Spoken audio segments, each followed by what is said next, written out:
이제 시간이 되었으니 지금부터 2023 지방분권 컨퍼런스를 시작하도록 하겠습니다.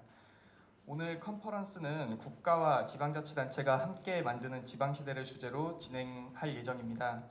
그래서 진행 순서는 국민의례 먼저 하고 그다음에 제가 참여자분들을 소개해 드릴 예정입니다. 그다음에 발제 자료 발표하고 그다음에 토론 순으로 진행될 예정입니다. 그러면 먼저 국민의례가 있겠습니다. 자리하신 내외 귀빈 여러분들께서는 모두 자리에서 일어서 주시길 바랍니다.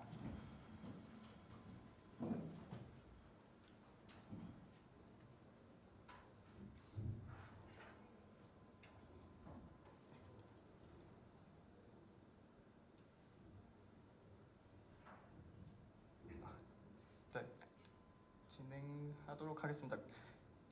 국기에 대하여 경례.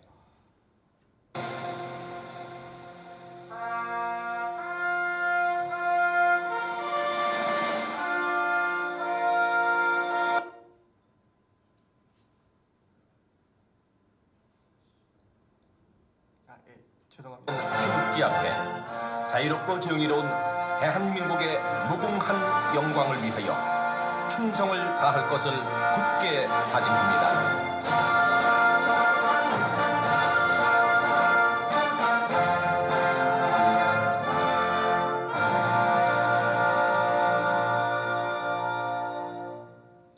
바로 모두 자리에 앉아 주십시오.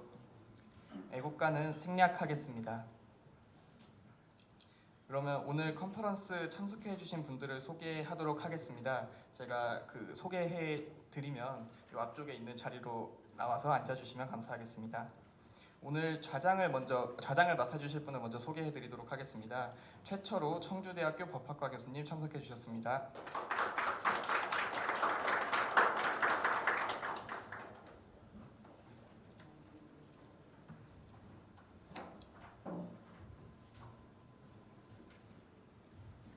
네, 다음으로 발제를 맡아주실 분들이십니다. 먼저 김동균 한국법제연구원 자치재정법제팀장님 참석해 주셨습니다.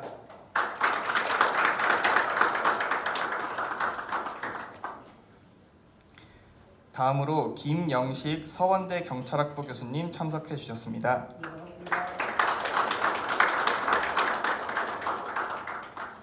하동현 전북대학교 행정학과 교수님 참석해 주셨습니다.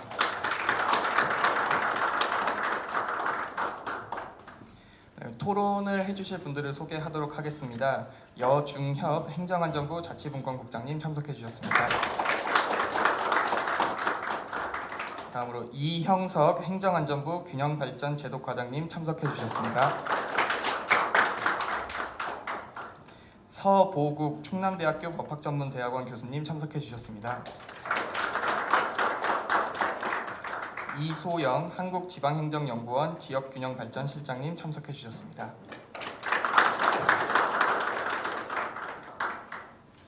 그러면 참석자 소개는 이것으로 마치도록 하고 지금부터 토론은 좌장이신 최철호 교수님께서 진행해 주시도록 하겠습니다.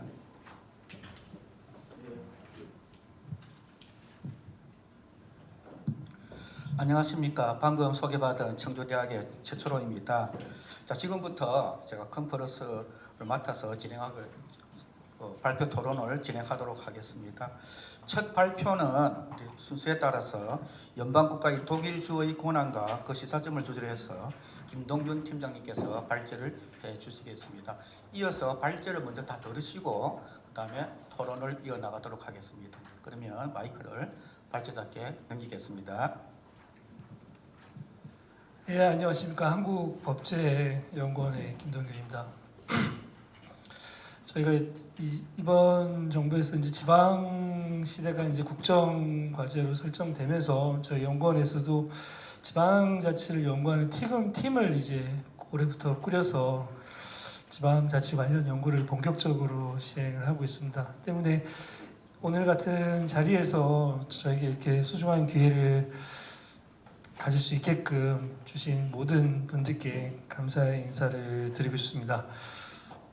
저는 앞에서 보신 바와 같이 이제 연방 국가의 이제 독일 주의 권한과 그 시사점이라는 제목으로 발제를 준비했습니다. 제가 PPT를 넘기면서 이렇게 할 수 있나요?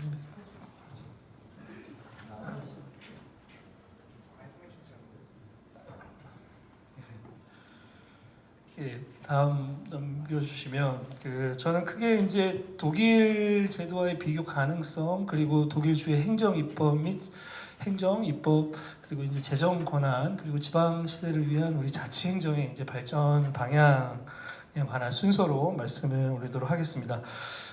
저에게 주어진 시간이 한 10분 정도인 걸로 알고 있습니다. 최대한 그 시간에 맞출 수 있도록 유념하면서 발제를 하도록 하겠습니다. 독일의 제도를 이제 구체적으로 말씀드리기 전에 우리가 먼저 이제 짚고 넘어가야 되는 점 중 하나가 독일의 제도를 살펴보는 것이 과연 우리에게 어떠한 의미가 있는 것인가 이에 대해서 의문을 제기하시는 분들이 많기 때문에 이 부분을 먼저 짚고 넘어가야 될 것 같습니다. 우리 헌법은 이제 국가와 지방자치단체 간 이제 권한의 배분에 관해서 지방자치단체의 지방자치단체 사무인 이제 주민의 복리에 관한 사무만을 규정하고 구체적 내용은 우리 지방자치법에서 자치사무와 이제 국가사무를 예시적으로 열거하고 있습니다. 근데 우리와 달리 독일은 헌법에 해당하는 이제 기본법을 통해서 연방과 주 사이의 입법, 행정 그리고 재정 권한의 배분에 관해서 이제 구체적으로 규율을 하고 있습니다. 이는 연방 국가의 특성에서부터 이제 비롯된다고 할 수 있습니다. 독일에서의 주는 국가성을 가지고 있습니다. 때문에 하나의 국가로 볼 수 있고 각 주마다 고유의 헌법을 가지고 있습니다. 때문에 연방 국가인 독일에서는 주를 지방자치단체로 표현하는 것이 아니라 연방을 구성하는 하나의 구성국가로 표현을 하고 있습니다. 그래서 원칙적으로 우리나라와 이제 비교할 경우에 독일의 주는 지방자치보다 상위에 위치하는 개념으로 볼 수 있고 오히려 우리 중앙정부와 유사한 성격을 가지고 있다고 할 수 있습니다. 그래서 앞서 말씀드린 바와 같이 그동안 독일의 주의 권한을 근거로 우리 지방자치단체의 권한을 논의하는 것에 대해서 비판적인 시각이 많은 것도 사실입니다. 그런데 한편 단일 국가인 우리나라에서 생각을 해보면 중앙정부와 지방자치단체 사이에 독일의 주와 같은 행정 단위가 존재하지 않습니다. 그리고 독일의 주는 지방자치단체를 포함하는 개념이고요. 독일 연방 전체적인 측면에서 독일의 주는 지방으로 보는 것도 전혀 무리가 있다고는 할 수 없습니다. 특히 오늘날 우리 헌법상 보장된 자치행정의 실현, 지방자치의 실현 및 지방분권, 지방시대를 강조하는 오늘날에 우리 지방자치 제도의 앞으로의 미래적 방향이 연방제에 준하는 수준을 목표로 하여 한다는 점에서도 우리 독일의 주를 살펴보는 것은 우리에게 충분한 시사점을 얻을 수 있다고 생각을 합니다. 그럼 이제 본격적으로 독일의 주의 권한에 관해서 간략하게 말씀을 올리도록 하겠습니다.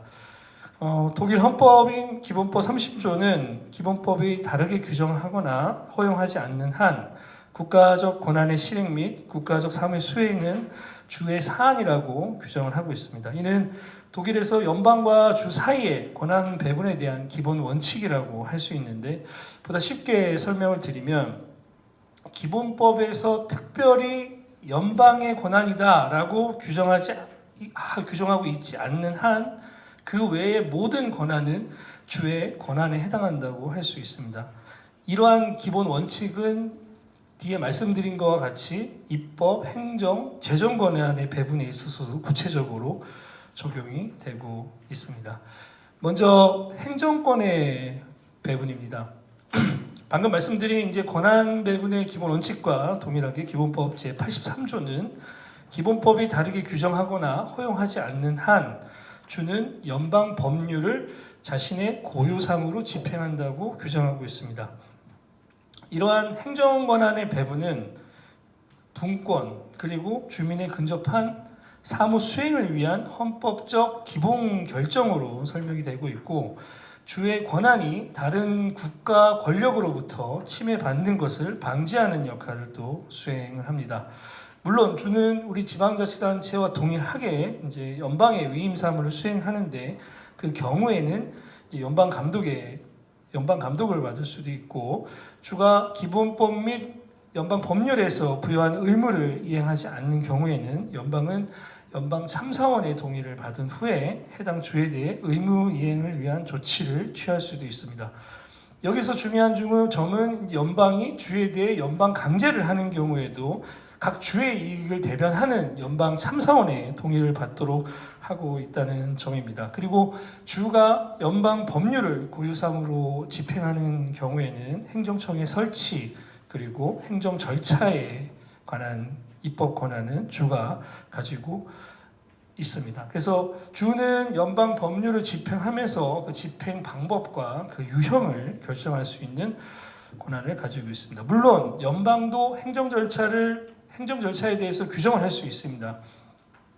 다만 기본법은 연방 법률과 다른 행정 절차를 규율할 수 있는 권한을 동시에 주에게도 부여를 하고 있습니다. 이에 따라 현재 독일에는 연방 행정 절차법이 존재하고요. 또 개별 주에는 주의 행정 절차법이 별도로 존재합니다.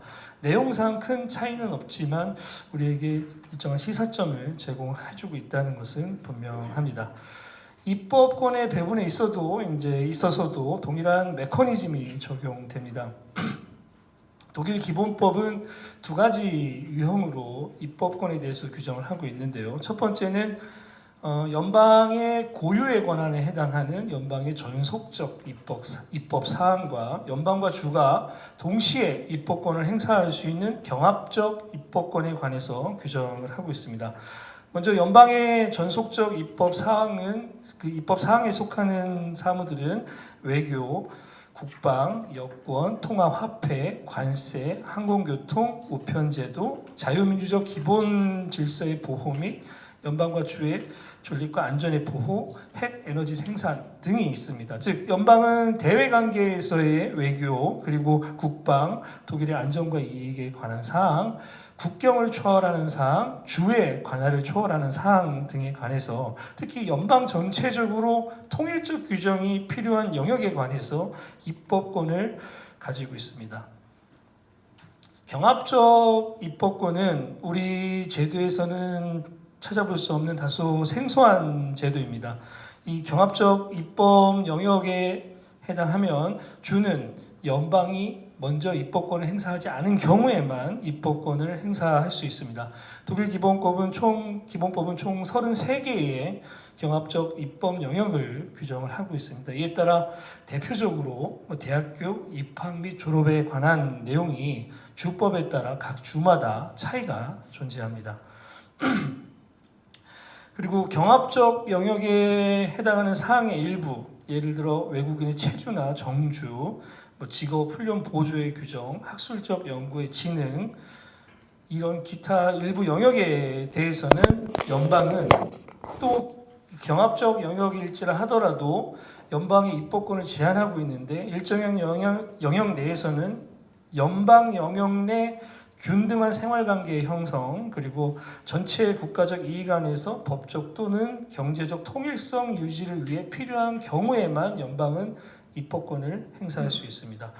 다시 말해 말씀드린 영역에서 그 필요성이 인정되지 않는 경우 연방은 입법권을 행사할 수가 없습니다. 또 이제 자료에 보시는 바와 같이 이제 주의 일탈권 아래 소개된 영역에 대해서는 이미 연방 법률이 존재하더라도 그 연방 법률의 필요성과 관계없이 일탈권을 행사할 수 있습니다. 일탈권은 연방 법률에서 규정하는 내용과 다른 내용을 규정할 수 있는 힘을 이야기를 합니다. 그리고 이러한 영역에서 연방 법률은 공포 후 최소 6개월 후에 효력이 발생하도록 규정을 하고 있습니다. 그 기간 동안 주는 연방 법률과 다른 내용을 이제 주법을 통해 규율이 가능합니다. 마지막으로 그 연방과 주의 재정권의 배분입니다. 결론부터 말씀드리면 행정과 입법 배분에 있어서와 동일하게 그 주에 대해서도 재정권 배분에 있어서도 주에 대해 포괄적인 권한을 부여하고 있습니다. 이 이유는 앞서 사무나 입법을 포괄적으로 주에 대해서 보장을 하고 있기 때문에 조세 배분에 있어서도 주의 포괄적인 권한을 보장하고 충분한 세입을 보장하고 더 중요한 것은 우리가 시사점으로 또 꼽을 수 있는 것은 각 주별 상이한 재정력 격차를 조정하기 위해 적극적으로 제도를 운영하고 있다는 점이 우리에게 주는 시사점입니다. 1단계에서는 연방세와 주세 그리고 소득세, 법인세, 부가가치세를 하는 이제 공동세가 배분이 되고요. 근데 이 공동세 배분에 있어서 연방과 주의 권한이 거의 유사합니다. 오히려 부가가치세 배분에 있어서는 주의 권한이 보다 크다고 할 수 있습니다. 그리고 2단계에서는 이제 주간 재정력 조정 제도입니다. 국가가 지방자치단체한테 어떤 재정을 이전하면서 재정력을 조정하는 것이 아니라 동격의 주체인 각 주 사이에서 재정력 조정하는 제도를 운영을 하고 있고요. 마지막 3단계에서는 연방이 우리의 지방교부세와 동일하게 연방 보충교부금을 교부하면서 연방주의 재정력을 조정을 하고 있습니다. 그 표를 보시면 가장 오른쪽에 있는 곳이 브레멘주입니다. 그럼 재정력 조정제도 실행 전인데 실행 전이면 이제 조세 수입이 이제 배분된 후입니다. 최초의 평균 재정력이 71 정도 되는데 마지막 연방 보충 교부금 교부 후에는 97.6까지 재정력이 상승을 합니다. 마찬가지 이와 다르게 그 왼쪽에 두 번째를 보시면 그 바이에른주입니다. 바이에른주는 재정력이 독일에서 가장 높은 주에 해당하는데 조세 수입 배분 결과 122 정도의 재정력을 가지고 있지만 마지막에는 108로 내려갑니다. 그래서 서로 재정이 충분한 주는 그렇지 못한 주에게 이전을 하고 하는 등의 이제 재정력 조정을 충분히 하고 있습니다. 그 마지막 목차인 지방시대를 위해서 우리 지방자치의 발전 방향에 대해서 말씀을 드리도록 하겠습니다. 우리 지방자치의 순기능 중 하나는 주민의 수요에 부합하고 지역 현안에 부합하는 행정의 실현에 있다고 할 수 있습니다. 국가가 모든 지역의 상황을 다 파악하고 하는 것은 현실적으로 한계가 있고 때문에 지방자치의 중요성은 더욱 강조되고 있습니다. 그래서 중앙과 지방 사이에 별도의 주가 존재하지 않는 우리나라의 경우에는 자치단체의 권한을 확대할 필요가 있고 이는 헌법상 보장된 자치행정의 지방자치의 이념에도 부합을 합니다. 특히 인구 감소와 이제 수도권 집중화로 인해서 지방 소멸, 지역 균형 발전이 더욱더 심화되고 있는 상황에서 국가의 역할도 중요하지만 이 지방자치단체 역할 또한 강조되어야 한다고 생각을 합니다. 먼저 사무 배분과 관련해서는 이제 자치 사무를 확대해야 된다는 얘기는 과거부터 있어 왔습니다. 특히 이제 제일 중요한 거는 법률 제정함에 있어서 입법자는 사무의 성격과 보충성 원칙을 고려해서 사무를 배분해야 되고 물론 자치단체 능력을 의심하는 의견도 적지 않지만 다행스럽게도 우리는 지방자치법 개정을 통해 특별자치단체가 제대로 운영될 수 있게끔 법적 근거를 마련을 했습니다. 그 특별지방자치단체는 사무의 이양을 요청할 수도 있기 때문에 적극 지원하고 활용해야 된다는 생각을 가지고 있습니다. 그리고 우리가 지방에 이양하는 사무를 한번 보시면 하나의 단위 사무에 여러 가지 권한이 포함이 되지만 그 권한을 전체를 이양하는 것이 아니라 일부만 이양을 하면서 좀 부족하게 이양하는 모습도 볼 수 있습니다. 때문에 사무를 이양하는 경우에 부수적 사무까지 함께 이양하는 적극적 노력이 필요하다고 생각을 합니다. 자치 입법권과 관련해서는 우리가 항상 놓치고 있는 부분 중에 하나가 지방의회 의원도 주민의 민주적 정당성이 확보된 지방자치단체 기관이라는 점에 주목을 하면서 자치 입법권을 조금씩 확대해 나갈 필요가 있고 다만 현재 저희가 조례 검토를 하다 보면은 여러 가지 문제점도 존재하기 때문에 의회 내에서 이 좀 더 좋은 조례를 만들 수 있도록 하는 절차나 제도에 관한 문제는 고민할 필요가 있을 거라고 생각합니다. 국회 같은 경우는 법제사법위원회가 있지만 사법부가 없는 자치단체에서는 법제위원회 정도를 설치하는 것도 하나의 방안이 될 수 있다고 생각을 합니다. 마지막으로 이제 자치 재정권 보장, 재정 불균형 보장의 부분에 대해서 짧게 말씀을 드리면 가장 중요한 거는 이제 국세대 지방세 비율을 늘려야 된다는 것은 과거부터 계속 논의되었던 쟁점인데 우리는 그 재정 조정 제도를 운영하면서 각 제도의 본질적 목적에 맞게 제도를 운영할 필요가 있습니다.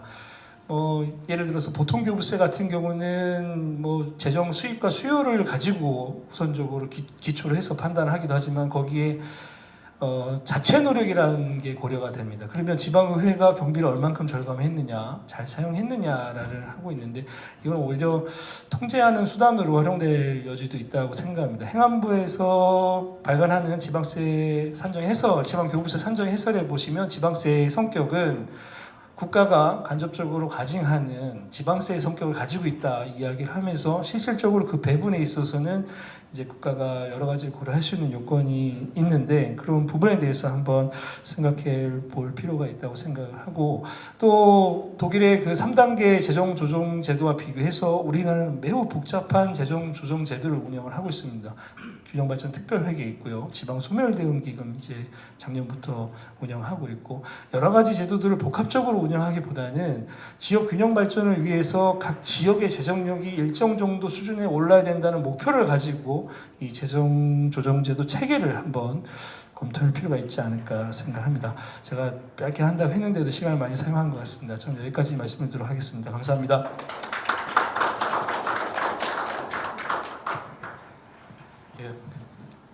김동균 박사님 발표 감사드립니다. 사실 제가 아까 소개를 할 때 좀 빠뜨렸는데요. 우리 김동균 박사님은 독일 예나 대학에서 이 지방 재정 쪽으로 박사학위 논문을 써서 박사학위를 취득한 바 있습니다.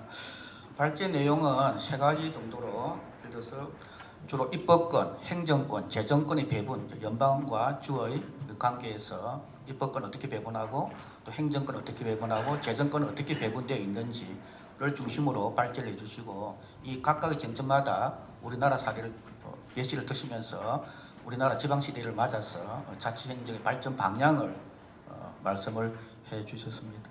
자, 이어서 프랑스 쪽으로 넘어가겠습니다. 이제 프랑스 지방 분권 계획의 특징과 시사점을 주제로 해서 서원대학교 김영식 교수님께서 발제를 해 주실 건데요. 잠시 소개를 드리면 우리 김영식 교수님은 경찰대를 나오시고 프랑스에서 학위를 취득을 했다는 점을 소개를 드립니다. 자, 마이크를 넘기겠습니다. 네, 반갑습니다. 소개받은 김영식입니다. 제가 시간을 최대한 맞추려고 스탑워치를 켜놓고 하도록 하겠습니다. 지방 분권의 모범적인 사례로 프랑스를 얘기를 많이 합니다. 그 프랑스 지방 분권의 역사 그리고 또 그걸 이해하기 위해서 지방 행정 체제가 어떤지에 대해서 한 10분 내로 말씀을 올리도록 하겠습니다. 프랑스는 지방 자치단체의 종류가 좀 다양합니다. 우리 그 자료집에도 나와 있는 것처럼 일단 행정 구역 체제로서 꼬민 이게 우리나라로 말하면 시군 구에 해당이 되는데요. 이게 지방 자치의 가장 기본 근간이라고 할 수가 있고요.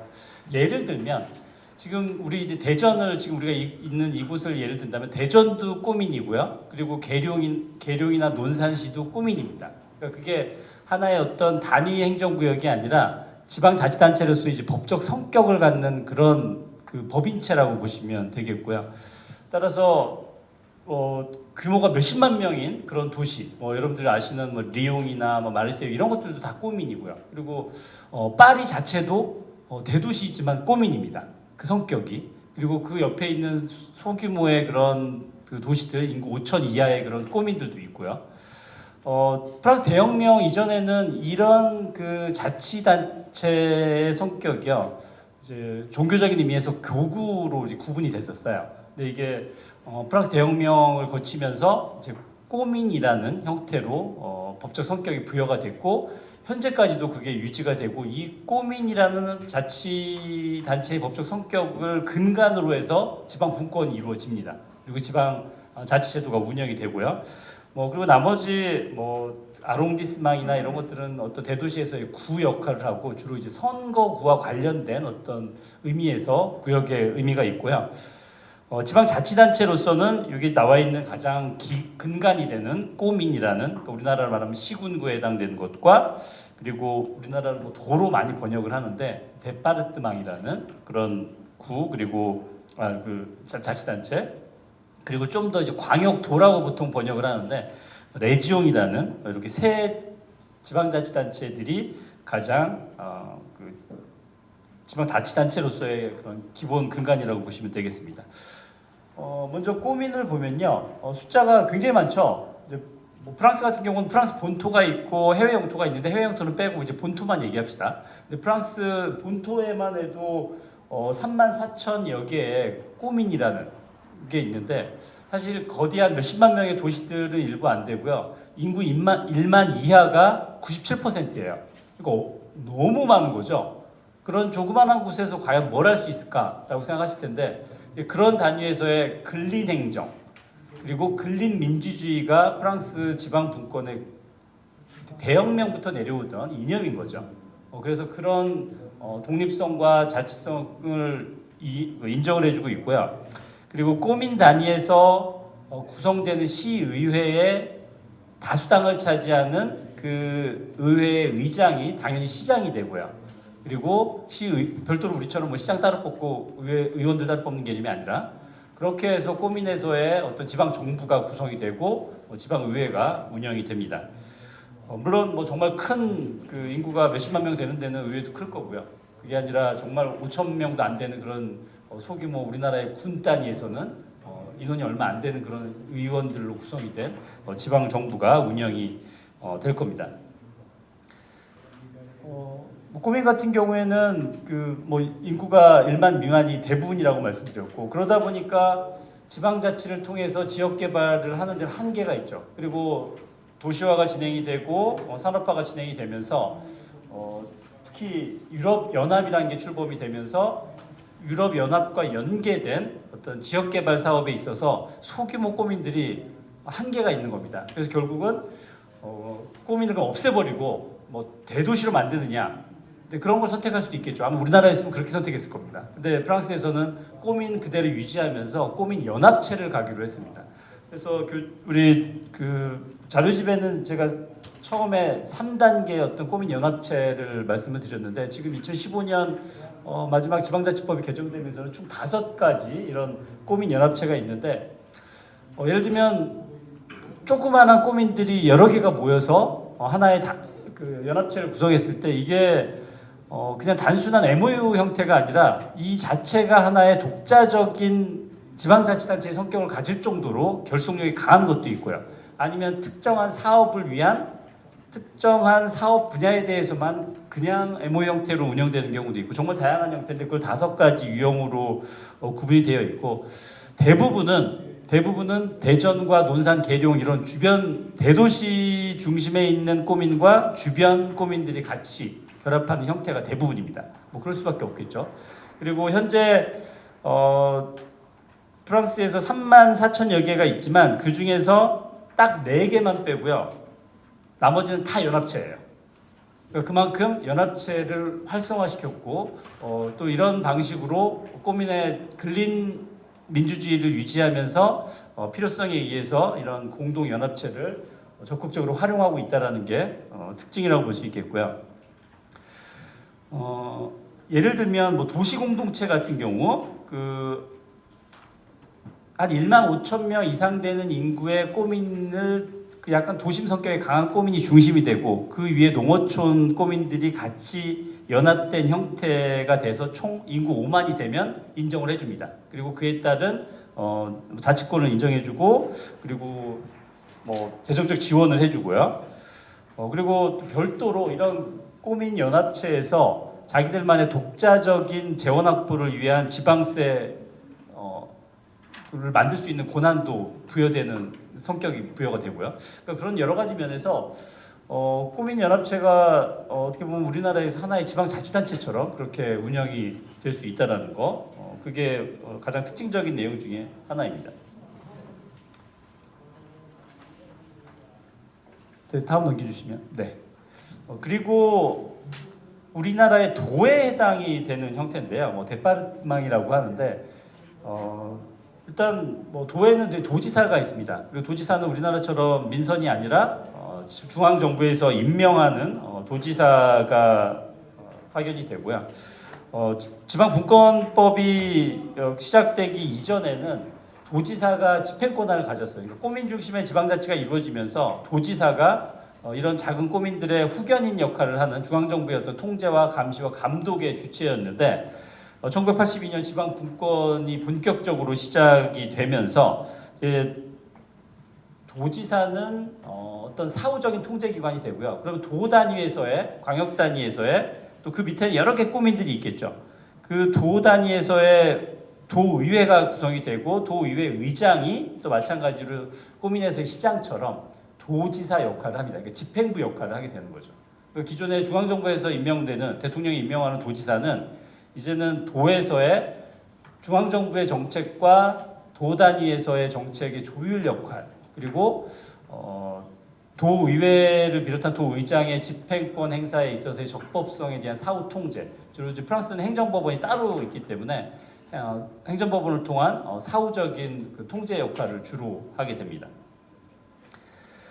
관할 영역은 그러니까 도에서의 그러니까 도의회를 중심으로 한 그 집행부에서 하는 관할 영역들은 바로 이런 영역들인데요. 주로 뭐 사회복지 분야 그리고 의료 관련된 분야 그리고 뭐 아동 가족 노인 뭐 의료 이런 분야들 장애인 지원 이런 것들에 대해서 도 단위에서의 그런 그 행정의 책임을 담당하고 있습니다. 다음 이제 레지옹인데요. 이거는 그 도보다도 더 넓은 여러 개의 도가 합쳐진 형태입니다. 그래서 광역도라고 표시를 했는데 이제 최상위 지방자치단체라고 볼 수가 있겠고요. 한 광역도에는 뭐 여러 개, 서너 개의 도들이 같이 결속이 되어 있는데 그 안에서 또 마찬가지로 이 광역도 의회가 별도로 구성이 되고 광역도 의회 의장이 또 집행권을 갖습니다. 그리고 그러면 그 안에 도지사들이 여러 명 있을 거 아니에요. 그러면 그 도지사들 중에서 중심도의 도지사가 광역도의 도지사 역할을 합니다. 그 역할은 마찬가지로 뭐 대통령이 임명한 사람이니까 그 사람은 광역도 의회에서 추진하는 그런 광역도 단위의 지방행정에 대한 사후 통제적인 역할 그리고 지원 역할을 하게 되고요. 결국은 뭐 도와 레지옹 뭐 이런 그 형태도 우리나라처럼 어떤 물리적인 지방자치단체 형태가 아니라 꼬민이라는 것을 기본으로 해서 그 위에 광역 단위로 수행돼야 될 지방행정을 위한 별도의 또 지방자치단체 형태라고 보시면 될 것 같습니다. 그래서 꼬민, 데파르트망, 레지옹 이렇게 3단계를 가장 근간이라고 보시면 되겠습니다. 뭐 도지사에 대한 이야기를 했는데요. 이제 우리나라는 완전히 다른 개념이죠. 우리나라는 뭐 민선 도지사니까. 근데 프랑스 도지사의 경우에는 내무장관 총리 추천으로 국무회의 의결을 거쳐서 대통령이 최종 임명하는 형태고요. 그리고 말씀드린 것처럼 82년 지방분권법 이후에는 집행 권한이 도의회, 광역도의회로 넘어갔기 때문에 도지사는 사후적인 통제 권한을 하고 기존에는 사전적인 통제였거든요. 근데 이제 이후에는 행정법원을 통한 그 사후 통제가 가능하고 특히 그 중앙 정부에서의 그런 그 규제들이 있는데 그런 규제들 중에서 제가 자료집에 총 7개 분야에 대해서는요. 도지사가 중앙정부의 이런 법규에 기속되지 않고 비규제적 결정을 할 수가 있어요. 그게 무슨 말이냐면 중앙정부에서 이렇게 하라고 되어 있는데 그 도 내에서 근데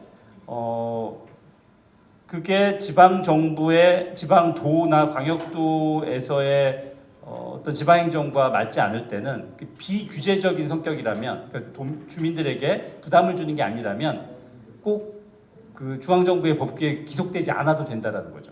그만큼 뭐 도지사가 단순히 통제 역할만 하는 게 아니라 도나 광역도에서의 그런 지방행정의 어떤 부스터 역할을 같이 해줄 수 있다라는 거. 그게 또 특별한 2020년 그 법령에 의해서 부여된 권한이라고 볼 수가 있겠습니다. 뭐 3단계에 대해서 말씀드렸는데요. 꼬민이 지방자치 근간이라고 말씀드렸는데 이제 데파르트망이나 레지옹과 같은 도나 광역도는 법에서 정해진 사무만 담당을 해요. 나머지는 꼬민이 모두 다 할 수 있습니다. 그러니까 사실 뭐 어떤 방식 그 포지티브 방식이고 도와 광역도에 대해서는 할 수 있는 것만 딱 지정해주고 나머지는 모든 것을 나머지는 할 수가 없습니다. 근데 꼬민에서는 할 수 없는 것만 정해주고 나머지 다 할 수 있는 방식. 그러니까 결국은 꼬민이 프랑스 지방자치의 핵심이라고 보시면 되겠고요. 지방 분권의 역사는 1막, 2막, 3막인데 제가 설명드리면서 같이 믹스가 됐는데 1막에서는 1982년 미테랑 대통령 집권 시부터 시작이 됐고요. 그리고 2막은 2003년 개헌이 중심입니다. 2003년 지방분권 개헌을 통해서요. 프랑스는 지방분권 국가라는 것을 천명했고 12장의 지방자치와 관련된 내용을 아주 구체적으로 자치입법권과 자치재정권과 그리고 그 자치행정에 대한 내용을 세부적으로 규정을 하면서 정권이 바뀌어도 물론 프랑스도 동고정부도 있었고 미테랑 이후에 좌우가 집권을 했었는데 일관되게 지방 분권을 추진할 수 있었던 건 결국 2003년 개헌이 핵심이었습니다. 만약에 보수 우파가 집권을 하고서 지방 분권에 역행하는 법률이 만들어진다면 효력이 정지됩니다. 헌법재판소에서 효력을 정지시키기 때문에 그런 기반이 마련됐다는 점에서 의미가 있고 이막이 그리고 지방분권 제3막의 경우에는 2012년 또 사회당이 집권하면서 프랑스와 올랑드 대통령이 추진한 대대적인 그 행정 구역 개편인데요. 최근 우리나라도 김포시, 서울시 편입 논란이 있는 것처럼 이제 메가시티 같은 그런 그 광역 체제, 대도시 연합을 추진을 했습니다. 그 이유는 일단 세계화 그리고 유럽 연합과의 연계, 그리고 사회 구조 변화. 그러면서 대도시와 인근 지역을 하나의 법적 행정 주체로 결합시키는 꼬민 연합체처럼 그렇게 활용을 하기 위한 거고요. 그렇게 해서 총 21개의 그 대도시 연합, 소위 이제 메트로폴이라고 하죠. 메트로폴이 만들어지게 됩니다. 근데 이제 메트로폴이라고 하면 이제 별로 서울 특별시 이렇게 만들어졌다는 개념이 아니라 앞서 말씀드린 것처럼 꼬민들이 합쳐져서 결속한 것처럼 이제 그런 형태로 꼬민들이 많이 합쳐진 거죠. 그게 이제 메트로폴이라고 보시면 되겠고 전 프랑스 본토를 이제 21개로 나눈다고 보시면 되겠습니다. 그렇게 해서 올랑드 정부에서는 1단계, 2단계, 3단계로 총 3부에 걸쳐서 지방 분권이 이루어졌고요. 1막과 2막을 양적인 지방 분권 정책이라고 하면 제3막은 질적인 지방 분권 정책이었습니다. 마지막 시사점을 간단하게 말씀드리면 일단 프랑스 지방 분권은 헌법을 통해서 구체적으로 명시를 하면서 다시는 돌아갈 수 없게끔 지방 분권의 국가를 만들어 버렸다는 거. 앞으로도 지금도 지방 분권이 진행되고 있고 앞으로도 프랑스는 지방 분권의 국가일 겁니다. 왜냐하면 헌법이 개정되기 전까지는. 근데 개정될 일은 거의 없을 것 같고요. 그리고 꼬민을 중심으로 한 근린행정을 기반으로 해서 약간 우리나라랑은 좀 다른 개념의 지방행정체제, 지방분권이 이루어지고 있다는 점. 그리고 도지사라는 중앙정부의 어떤 감독 통제 기능뿐만 아니라 중앙정부가 지방분권의 어떤 주체로서의 역할을 할 수 있게끔 도지사에게 권한을 부여했다라는 점도 눈여겨볼 만하고요. 그리고 사실 구체적인 얘기를 못했는데 지방자치법에서 보면 사무의 이양에 있어서는 통합적인 이양을 기본으로 하기 때문에 그에 대한 재정 보상이 기본입니다. 그건 이제 그걸 이행하지 않으면 중앙정부의 위헌 문제가 발생하기 때문에 지방 사무의 이양에 있어서 사무의 양적인 부분뿐만 아니라 질적인 부분 그리고 지방직 국가직 공무원들의 지방직으로의 전환까지도 같이 이루어진다는 점에서는 우리나라와는 좀 지방 분권의 그런 규모 자체가 틀리고요. 그리고 질적인 측면에서 많은 차이를 보고 있다라고 볼 수가 있겠습니다. 네, 이상으로 프랑스 지방 분권에 대한 발표를 마치도록 하겠습니다. 시간이 5분 오버됐습니다. 죄송합니다. 예, 우리 김영식 교수님 발표 감사드립니다. 우리 앞서 독일 발제가 주로 사무 배분을 중심으로 이루어졌다면 프랑스는 주로 지방 행정 체제 구역을 중심으로 발제를 하시고요. 또 도지사 역할 등을 또 말씀을 해주셨습니다. 그리고 마지막에는 또 프랑스의 지방 분권 연혁을 1막, 2막, 3막으로 또 구분하셔갖고 또 발제를 해주셨는데요. 그리고 우리나라 시사점까지 발제를 해주셨습니다.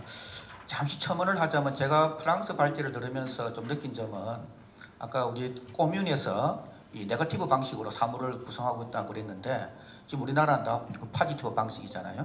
그런데 지난 5월에 그 제주특별자치도에서 제주특별자치도법을 전면적으로 네거티브 방식으로 개정해 달라라고 하는 이런 의견을 국회에 제출한 바 있고 저도 그 자리에 좀 있었긴 한데요. 이제 그런 점이 좀 새삼스럽고 또 아마 프랑스의 시사점을 받은 게 아닌가 그런 부분은 그렇게 좀 생각이 듭니다. 또 하나는 프랑스가 지금 헌법에서 헌법을 개정하면서 지방 분권 국가를 이제 천명하고 있는 거죠. 선언하고 있는 거죠. 그런 점도 우리나라는 지방자치에 관한 조문이 헌법에 단 2개 조문밖에 없거든요. 그런 것에 비하면 프랑스가 우리나라에 주는 시사점은 크다 이렇게 생각합니다. 다음은 이제 일본의 발제를 들어보겠습니다. 일본은 일본의 분권 개혁과 지역 발전을 주제로 전북대학교 하동영 교수님께서 발제를 해주시겠는데요. 잠시 하동영 교수 소개해드리면 일본 명문 대학이죠. 게이오 대학에서 박사학위를 취득하시고 지금 전북대학에 재직하고 계십니다. 하동영 교수님의 발제를 들어보도록 하겠습니다. 네, 전북대학교 하동일입니다. 네, 그 일본의 분권 개혁과 지역 발전에 대한 논의를 시작하도록 하겠습니다. 좀 앉아서 하려고 하니까 잘 이게 모티베이션이 잘 안 서네요. 예, 그러면 제 발제를 하겠습니다.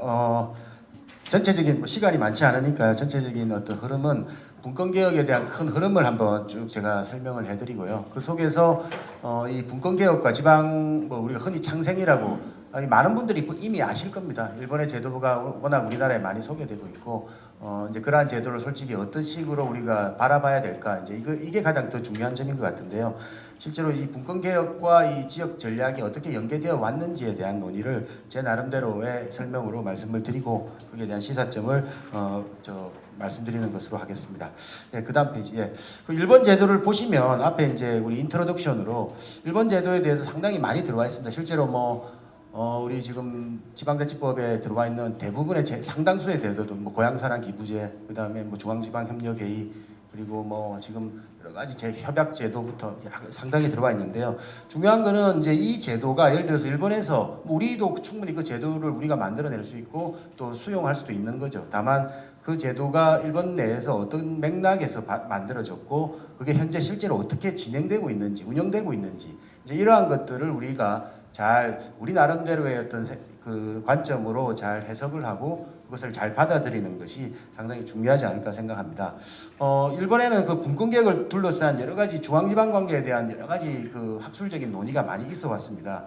이제 그 중에서 가장 대표적인 것 중에 하나가 주로 이제 행정의 영역에서 이야기하는 이제 직권과 분권의 축과 이른바 이제 그 누가 업무를 시행하는가를 따라서 이제 분리냐 융합이냐, 그러니까 분리라는 것은 업무를 개별적으로 예를 들어 광역은 광역의 업무만을 하고 기초는 기초가 확실하게 자기 업무를 하고 정부는 정부대로 하는 업무의 분리가 확실히 되어 있는 부분과 그렇지 않고 중앙정부가 어떤 가이드라인을 내고 광역과 기초가 그게 각각의 그 중간 영역에서 각각의 업무를 수행하는 이제 같은 영역에서 업무를 분담하는 이제 그 구조를 융합이라고 할 수 있는데 이제 그런 구조로 이야기를 하고 있습니다. 그리고 재정적인 분야에서는 이제 직권과 분권은 동일하고요. 주로 이제 그 집중과 분산이라고 해서 행정 서비스의 공급 주체가 누구인가?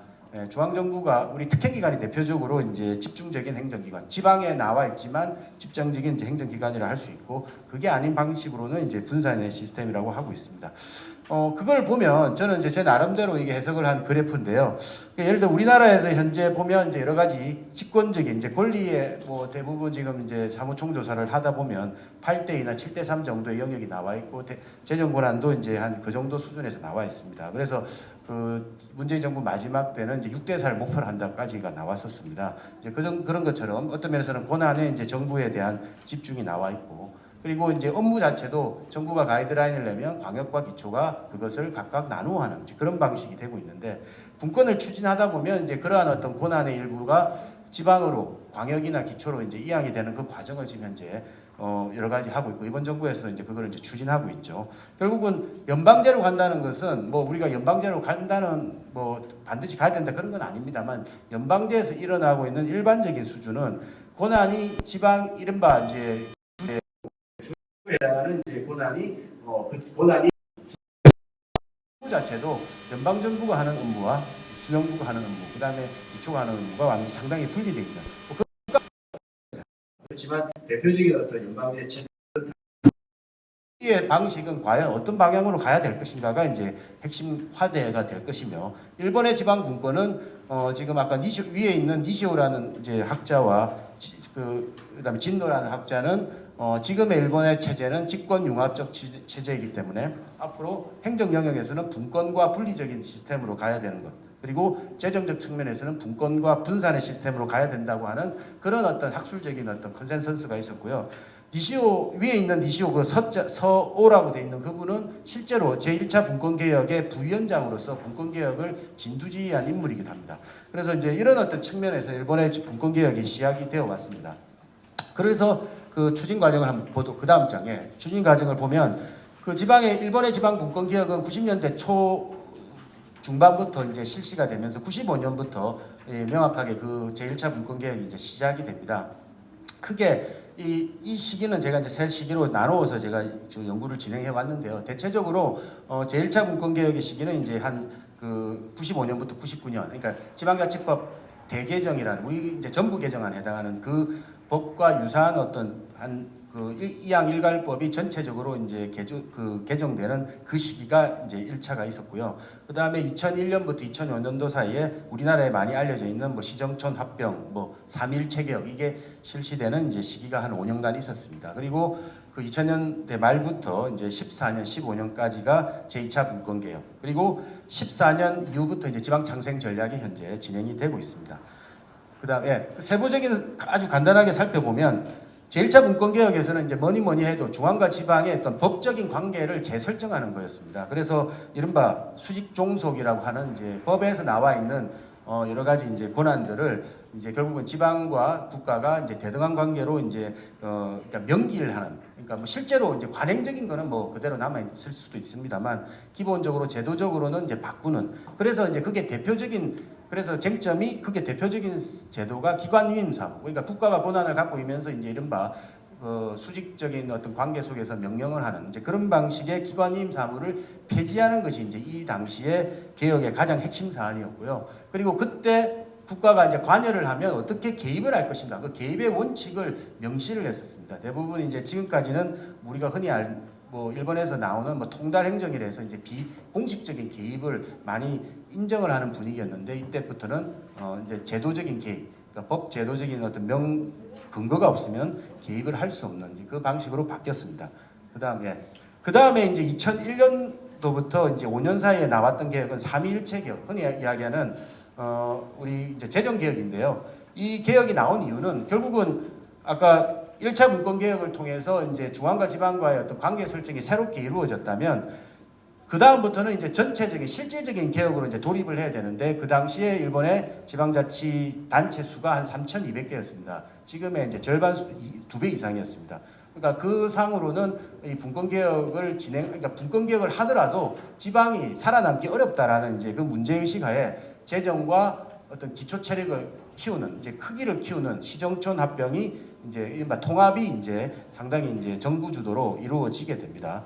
이제 그 당시에도 근데 정부 주도라고 하지만 실제로 이것을 결정하고 합병위원회를 만들고 그걸 유지하는 것은 이제 지역에서 이른바 이제 지방자치법이 개정이 되었기 때문에 지역이 주도를 하도록 하고 다만 그에 대한 뭐 합병체라든지 여러 가지 그 보조금이라든지 이제 이런 여러 가지 어떤 이른바 당근 상당한 합병을 할 수밖에 없는 당근을 상당히 이제 국가에서 준비를 했고 이제 그거에 대한 여러 가지 이제 움직임이 있었습니다. 이제 거기에서 여러 가지 지역적 통합이 많이 이루어졌고요.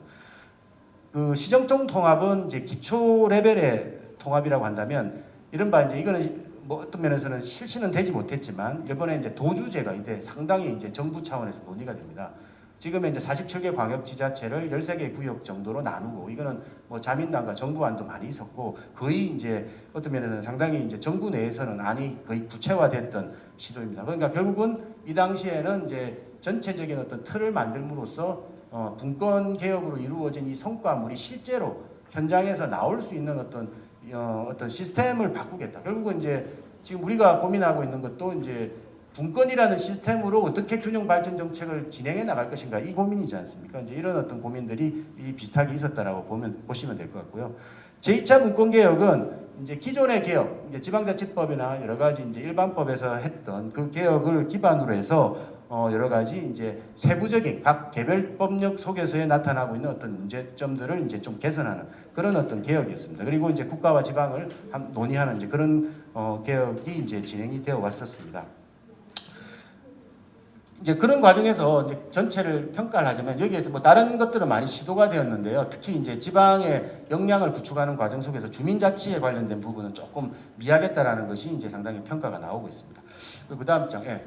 그리고 그 다음에 이제 분권 개혁에 한 20년을 하고 난 뒤에 2014년부터는 이제 결국은 지방이 제안하고 그것을 정부가 논의를 해서 정부와의 협상을 통해서 어떤 뭐 그러니까 협상이라기보다는 뭐랄까 그러니까 제도적인 논의, 1년간의 논의를 통해서 이제 법제도 개선으로 이끌어가는 이른바 이제 새로운 방식의 분권 개혁이 시도가 됩니다. 그게 이제 제한 모집 방식이라고 하는 제도이고요. 그 제한 모집 방식의 이제 제한 주체는 그 광역 기초지자체뿐만 아니라 광역연합이라든지 여러 가지 이제 전국적인 어떤 우리 시도지사 협의회, 시군구 구청장 협의회 등등의 여러 가지 이제 조직들도 자유스럽게 이제 제안을 할 수 있게 하고 그것을 가지고 1년 동안 논의를 하는 과정을 가지고 있습니다.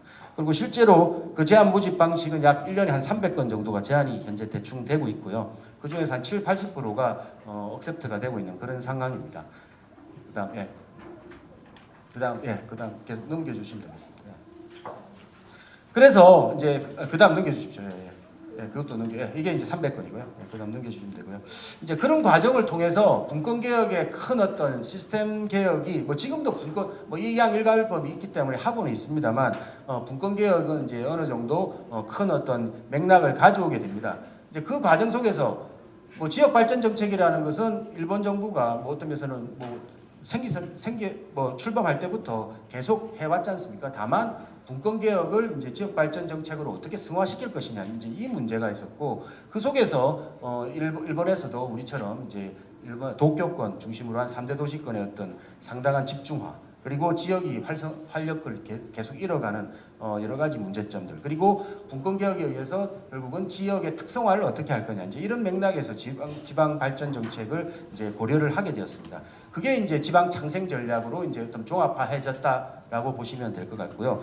그런데 여기에서 우리가 이제 주목할 것은 일본 정부가 지방 창생 전략을 이제 공식화하면서 그 36페이지에 나와 있는 이 5가지를 자기 방성을 하고 있다는 겁니다. 이건 우리나라에도 상당히 시사점이 있고 뭐 이게 상당히 일본이 뭐 이걸 가지고 또 완전히 바뀌었다고도 할 수도 없습니다. 그렇지만 이 문제점은 우리가 다시 한번 고려를 해봐야 될 것 같다는 생각이 들거든요. 첫 번째가 이제 할거주의, 각 부처가 그냥 자기의 정책을 계속해가는 어떤 할거주의적인 정책. 그리고 두 번째가 지역 특성화를 고려하지 않고 결국은 뭐 우리도 지금 어쩌면 정부에서 정책을 어떤 면에서 가이드라인을 다 만들어가지고 그거를 이제 어떤 면에서 지역에서 먼저 하도록 하는 이제 이런 정책이 많이 실시가 되고 있습니다. 그리고 효과를 별로 검증하지 않는다. 이제 하는 것에 이제 정량적인 어떤 것에 상당히 관심이 있고, 그다음에 지역과 관계없는 정책을 하기도 하고, 그리고 단기적인 성과를 한다. 이제 이것을 이제 소위 말하면 지방 상생 전략에는 좀 이제 개선을 하자라는 것이 이제 목적이었고요. 이제 그 속에서 지역 발전 정책의 어떤 큰 방향성이 형성이 됩니다. 기본적으로 분권 시스템에 기반해서 지역 정책을 한번 만들어 보자. 그리고 정부는 어떤 지방 상생의 큰 어떤 방향을 하되 실제로 그 구체적인 안을 만들고 구체화하는 것들은 이제 지역에서 하도록 하고, 다만 그런 것들을 할 때 여러 가지 교부금이라든지 전문 인력을 파견해서 만들어주는 것. 그리고 그 밑에 보면 이제 지역 경제 시스템이라고 해서 지역이 자기를 분석할 때 필요한 정보 인프라를 만들자 해서 이제 시스템 홈페이지를 구축하고 다양한 정책을 다양한 어떤 정보를 이제 통계 자료 위주의 이제 정보를 제공을 하고 있습니다. 그리고 이제 지역은 스스로 그 정책을 만들어가는 정책을 이제 구체적으로 실제로 이제 만들어내고 있고요. 이제 그걸 기반으로 해서 이제 어떤 면에서는 뭐 네트워크와 컴팩트 뭐 이런 이야기를 이제 번역 내에 이제 실시를 하려고 하고 있습니다. 이 대표적인 게 우리가 뭐 우리나라에서도 많이 알려져 있는 연계 중추 도시권과 정주 자리권의 문제입니다. 정주 자리권이라는 거는 주로 이제 기초 4만 이하의 작은 지자체들이 이제 어떤 면에서 네트워킹과 컴팩트화를 만들어가는 것이고요. 연계 중추 도시는 이제 아주 대도시 인구가 지정 도시 정도의 상당한 대도시를 가진 도시를 중심으로 만들어가는 것입니다. 그런데 이때 이제 연계 중추 도시라든지 정주 자리권이라는 것은 결국은 그 특정한 도시가 그 지역과 어떻게 협력을 할 것인가를 안을 먼저 만들어내고 그 지역과 네트워킹을 구축을 한 뒤에 이제 진행이 된다. 그거를 이제 결국은 중앙정부가 승인을 하고 뭐 승인이라기보다는 수용을 하고 거기에 대한 지원을 하는 이제 이런 방식으로 되어 있거든요. 상당히 상향식으로 진행되어 있습니다. 이거를 뭐 우리가 우리에서는 이제 이게 뭐 하면은 뭐 정부에서 지정을 하고 그 지정에 의해서 움직이고 이런 게 아니고 이 자기들이 선언을 하는 그게 전제가 되고 있다라는 걸 한번 해보시면 좋을 것 같고요. 그게 대표적인 게 정령지정 도시의 이제 탄생과 변화입니다. 이게 제가 이제 저도 뭐 특례시 관련한 논의를 같이 했었는데요. 여기 보시면 일본의 정령지정 도시가 이제 우리나라의 특례시와 유사하다고 되어 있는데 약 20개가 지금 있습니다. 그게 보면 여러 가지 이제 그 특성이 나와 있습니다. 뭐 상당히 이제 대규모로 만들어진 것도 있고 상당히 그 지역의 어떤 부도심 같은 것도 있고 상당히 조금 지역이 활성화를 위해서 만들어진 어떤 것들이 있는데요. 그 속에서 보면 이게 2000년 전과 2000년 후가 상당히 다르다는 거죠. 2000년 전에는 이 정령지정도시가 상당히 지정하는 이른바 이 정령지정도시의 지정 방식도 어떤 면에서 우리와는 좀 다릅니다. 우리는 뭐 이렇게 인구 자격 요건이라기보다는 어떤 면에서 인구만 늘면 증가되면 바로 이제 우리가 승인을 하는 그런 방식인데 이쪽에서는 자격 요건이거든요. 인구가 되면 거기에 대해서 우리가 한번 그 지역에서 제한을 하면 국가가 그것을 이제 인정하는 이제 그런 방식인데 2000년 전에는 100만 도시로서 상당히 이제 인구 요건이 강했다면 2000년 이후에 지정된 12개의 도시들은 각 지역의 어떤 거점 도시로서 인구가 100만이 되지 않는 70만 전후의 도시들이 많이 지정이 됩니다. 그것은 그럼 왜 그런가?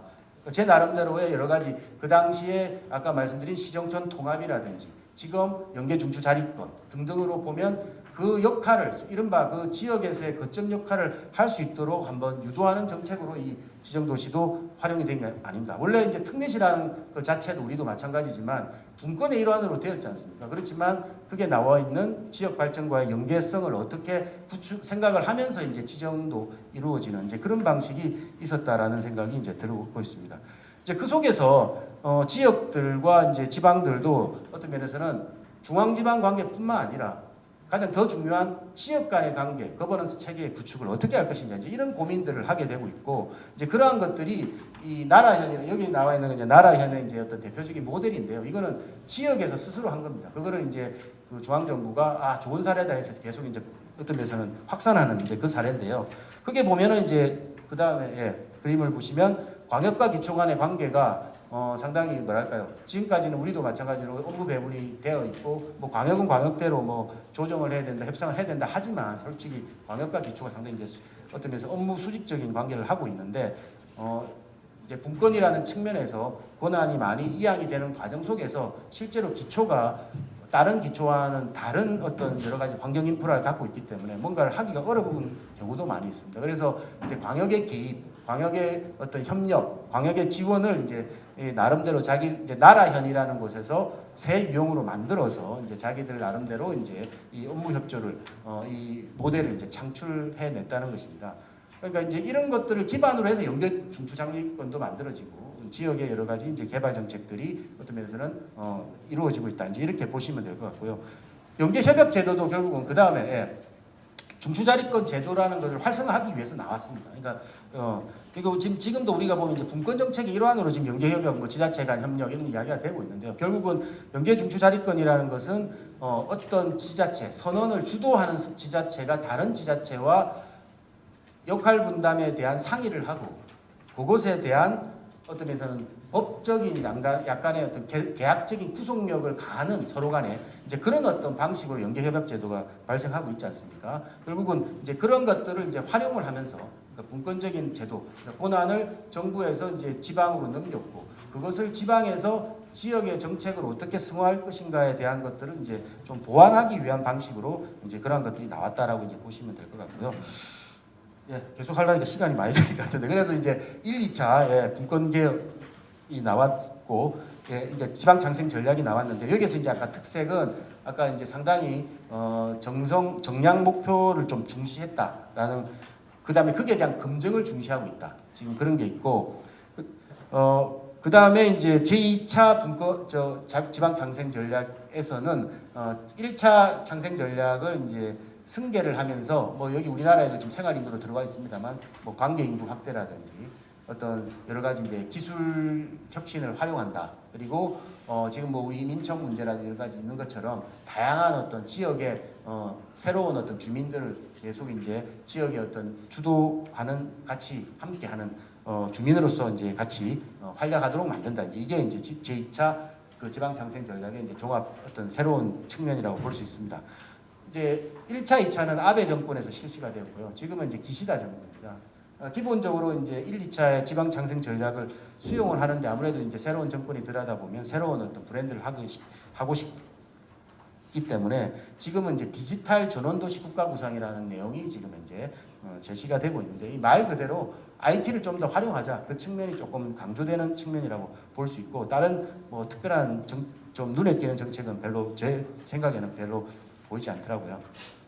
그리고 이제 국토 정책을 보면 결국은 아까 지금까지 말씀드린 건 주로 이제 우리 같은 행안부, 총무성 이제 이쪽에서 주로 주도적으로 해왔던 정책이고요. 특히 이제 아까 제1차 창생 전략이나 2차 정생 전략은 이제 내각부 주도가 있습니다. 전체적인 업무 간의 부처 간의 협력과 협조가 중시하기 때문에 이제 그쪽에서는 종합적으로 하고 있습니다.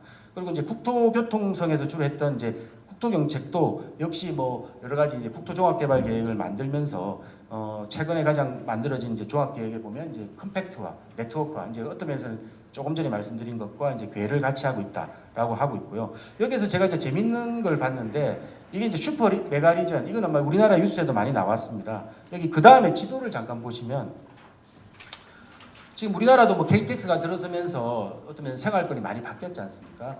여기도 보면 이제 도쿄에서 오사카까지 결국은 이제 새로운 신칸센을 까는 거거든요. 지금 일본에도 신칸센이 있는데 이른바 리니어 신칸센 500km 이상짜리를 깔아서 이른바 도쿄와 오사카를 거의 반나절 생활권으로 만들고 그때 이제 하나의 광역화를 추진하겠다는 전략입니다. 그러면 그 광역권에 들어가는 대도시권은 하나로 묶어내고 아까 말한 그 이외 지역은 또 이외 지역대로의 이제 지역 개발 정책을 새롭게 이제 전개하려고 하는 이제 그런 어떤 구상이 현재 조금 이제 구체화되고 있는 이제 그런 측면이 있다라고 이제 여러분들 참조해 주시면 좋겠습니다. 예, 마지막으로는 뭐 지금까지 했던 말 말씀드리면 분권 시스템이라는 것은 결국은 어떤 면에서는 이 지역 정책을 이제 실현하기 위한 하나의 방식이고 이제 그러한 것들이 일본에서 한 20년 이상 분권 정책으로 만들어져 있고 이제 그것들을 실현적으로 이제 보완하기 위한 각종 또 분권 제도도 이제 만들어졌다. 이제 이렇게 보시면 될 것 같고요. 정부라는 것은 이제 주로 연계와 그래서 내각부의 역할이 많이 중심이 되었었습니다. 한 부처의 주도성보다는 이제 내각부의 협력과 조정이 되게 중요하게 여겨졌고요. 그리고 세 번째로는 지역 내에서의 이제 거버넌스 체계 구축이 상당히 중요해졌다라는 겁니다. 우리가 이제 요즘에 저는 좀 더 주목을 좀 해야 된다고 생각합니다. 그리고 또 일본 내에서도 지금 기존에 나와 있는 소위 말하면 광역부처 정부라는 어떤 3계층, 2계층의 이 계층의 탄력화라는 문제가 지금 현재 상당히 이슈화되고 있고 여기에 대한 다양한 논의가 필요하다라는 측면이 있고요. 그리고 지금 우리와는 좀 다르지만 이게 상당히 이제 일본 내에서도 지금 보면 수도권 내에 보면 이 국가 경쟁력 특구가 있거든요. 근데 우리는 지금 현재 이제 수도권과 비수도권으로 나누어지면서 아예 그냥 그걸 대립적으로 이제 뭐 일본적 맥락과 미적 맥락이 좀 다르지만 이른바 국가 경쟁력 강화라는 하나의 축과 지역 발전이라는 축을 어떤 식으로 좀 이렇게 함께 끌고 갈까 이제 여기에 대한 고민들도 한번 제가 일본 사례를 보면서 시간이 좀 많이 오버됐습니다. 이상입니다.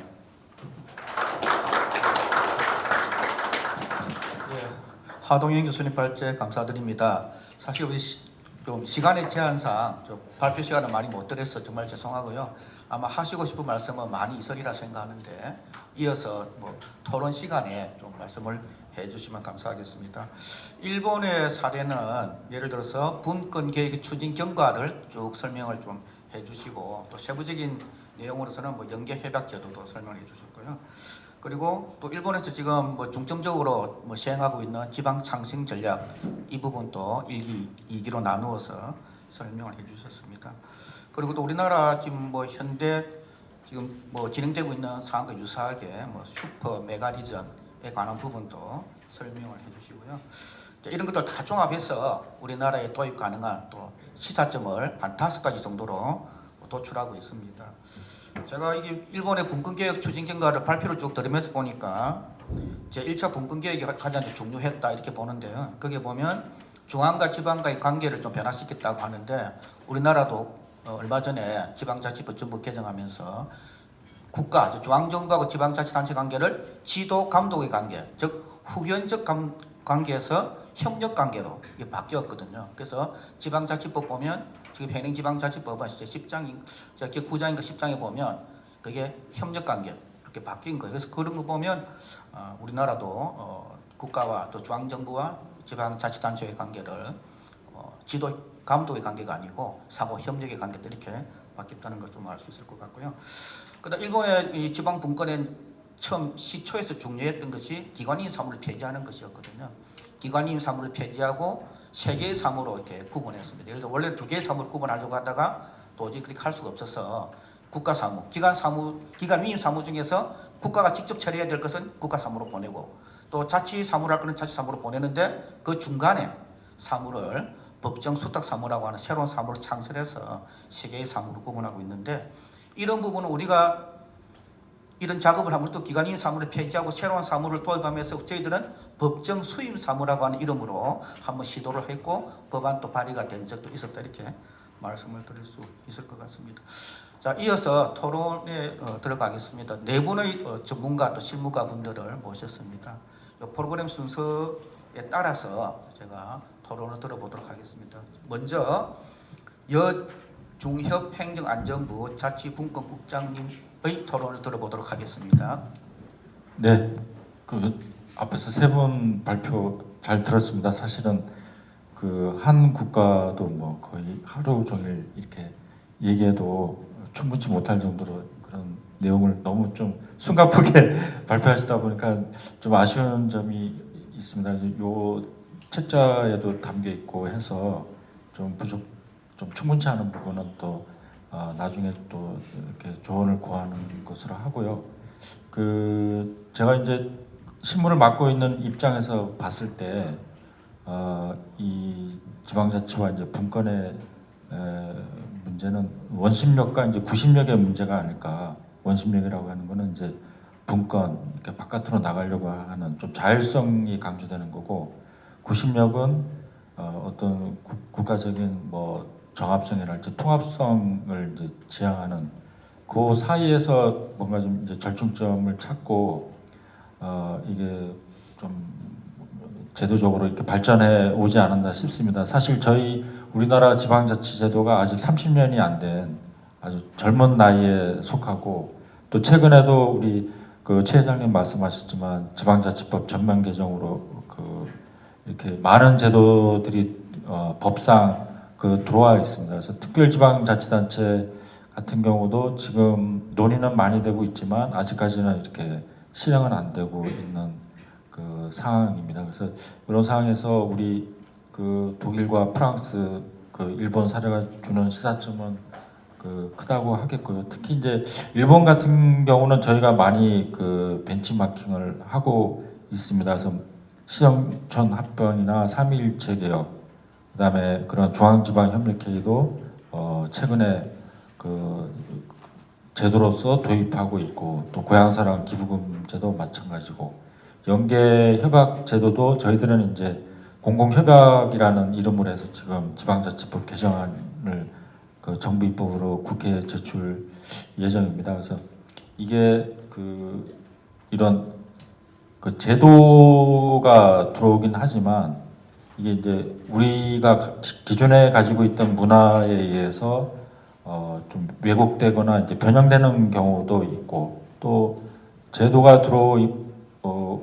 들어옴으로 인해서 어떤 인식이나 문화가 이제 또 바뀌는 그런 경우가 있는 것 같습니다. 방금 이제 우리 최 회장님 말씀대로 그 자치법 개정으로 국가와 지방의 관계를 협력적 관계로 새롭게 규정을 하고 그리고 그 협의 기구로서 이제 중앙지방협력회의가 만들어져서 이제 지금까지 논의가 되고 있는데 그 이제 대통령께서 주재하시면서 이제 17개 시도지사님들이 이제 참여하는 회의체인데 사실은 저희 실무자 입장에서 상당히 곤혹스럽습니다. 왜냐하면 그 이 구도가 이 17대 한 뭐 이렇게 그 원체 이제 시도자님들의 그 수가 많다 보니까 좀 그 어떤 면에서는 좀 압도되는 측면도 있긴 한데, 하지만 그 아까 그 일본 사례에서 보듯이 그런 협의체를 통해서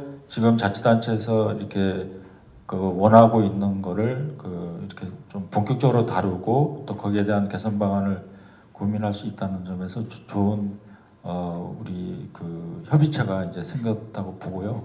이 협의체에서 앞으로도 이런 정말 중앙과 지방이 협력할 수 있는 그런 다양한 그 방안들이 논의됐으면 하는 바람입니다. 그리고 지금 그 윤석열 정부 출범하면서 가장 큰 특징이라고 하면 분권과 균형 발전의 통합 연계입니다.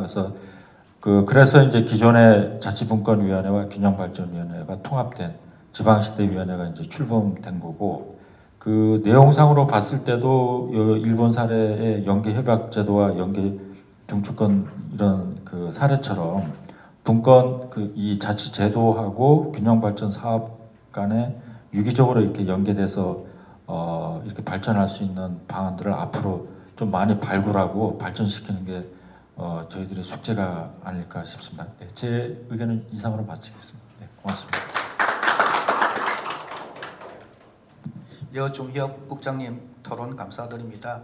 토론의 중심 내용이 아마 중앙지방협력회의법에 의한 중앙지방협력회의를 중심으로 토론을 해주셨는데요. 아마 이 제도도 일본의 중앙지방협의회장이라고 하는 그 법을 벤치마킹해서 우리가 법을 만들었는데요.